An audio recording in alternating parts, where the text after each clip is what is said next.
2025 সালে এসে যখন ফুটবল প্রেমীরা মেসি না রোনালদো এই নিয়ে দুই ভাগে বিভক্ত, তখন যুক্তরাষ্ট্রের প্রেসিডেন্ট ডোনাল্ড ট্রাম্পের মনে জায়গা করে আছেন এক অনন্য কিংবদন্তি, তিনি ব্রাজিলের পেলে।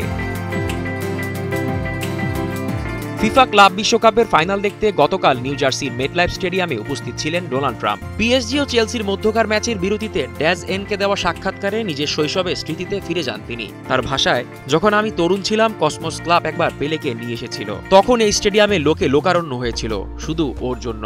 আমি সত্যি বলতে চাইনি আসতে, কিন্তু শেষমেশ গিয়েছিলাম, কারণ সেটা ছিল পেলের খেলা।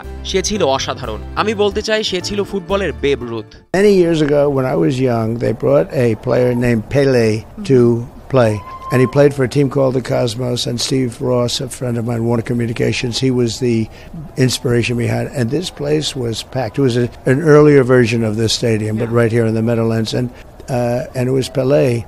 I don't want to date myself, but that was a long time ago. I was a young guy, and I came to watch Pele, and he was fantastic. And I'd say probably I'll go old-fashioned. That's like saying Babe Ruth, but I would say Pele was so great. New York কসমোসের হয়ে 1975 থেকে 77 সাল পর্যন্ত সময়টাকে Trump মনে রেখেছেন জীবনের এক উজ্জ্বল মুহূর্ত হিসেবে। তিনি বলেন, পেলের উপস্থিতি যুক্তরাষ্ট্রে ফুটবলকে এক অনন্য উচ্চতায় নিয়ে এসেছিল। তার এই মন্তব্যে যেন আরেকবার প্রমাণ করল, সারা বিশ্ব যে দুই নাম নিয়ে তর্কে মেতে থাকে, ট্রাম্প সেই বিতর্কের বাইরে। তার চোখে গোট মানি পেলে।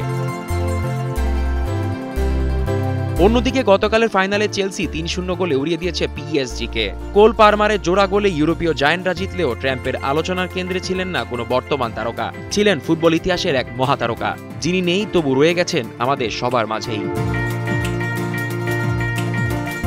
জিসান আহমেদ, কালের কণ্ঠ।